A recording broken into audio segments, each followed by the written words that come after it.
Hello Boro fans, it's Joe from Boro Fan TV and this is the preview for the upcoming game on Saturday the 1st of October with a 3pm kick-off as the Boro take on Coventry City in the Scarbet Championship at the Coventry Building Society Arena.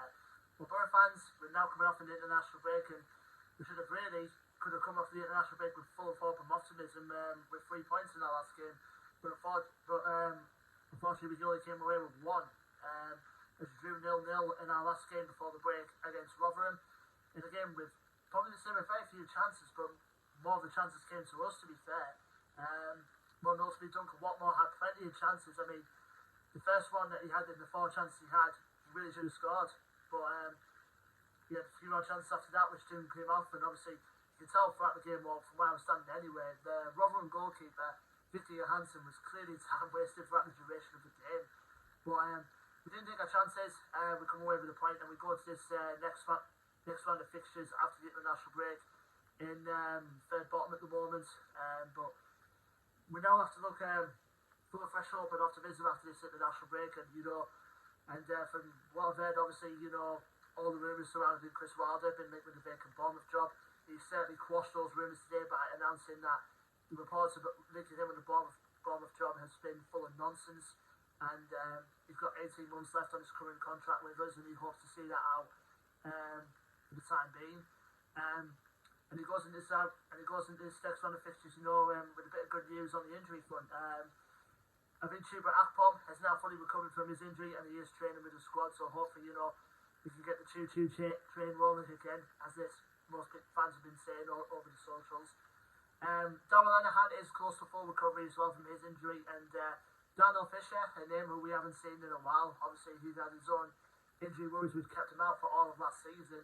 He's reported to be back in training now with the squad, but he'll be unlikely he'll feature in the first team until at least the new year. So, fingers crossed, Fisher can get some game time this season before his contract runs out at the end of the season. But apart from that, all the squad's good to go. We just need to put in some more fresh ideas in, and there were some signs in the Rotherham game that there were with having 2 up top, and I think both Watmore and Rodrigo Nunez worked well together, but it's just the chances we need to take, and we've got to take them.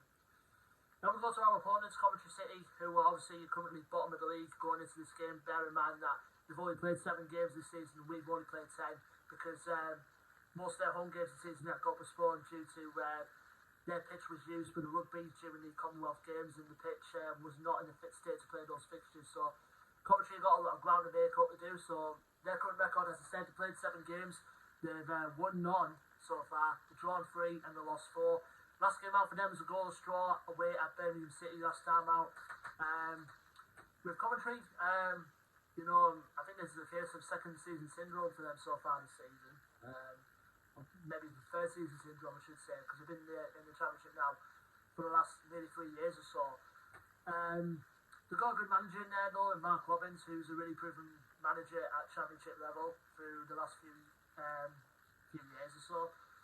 And they've got some good players in there as well, do Coventry. I mean, with the squad they have, most notably the player who've been trying to approach for in the summer, Victor Gorkarez. He's going to be a key threat for them, but obviously I really wish we could have started him this summer. Let's be honest, we just had to spend a bit of money, which we could have, and whatever price, Coventry were asking for, I mean, I would have met with the asking price straight away, if you know what I mean. But like I said, Victor Gorkarez is going to be the main threat for Coventry, but surprisingly, so far this season, he isn't their top scorer. He's only one behind the current top scorer at the moment, and that's his current strike partner, Matt Godden, who scored 3 so far this season. But he's a very decent player for Coventry.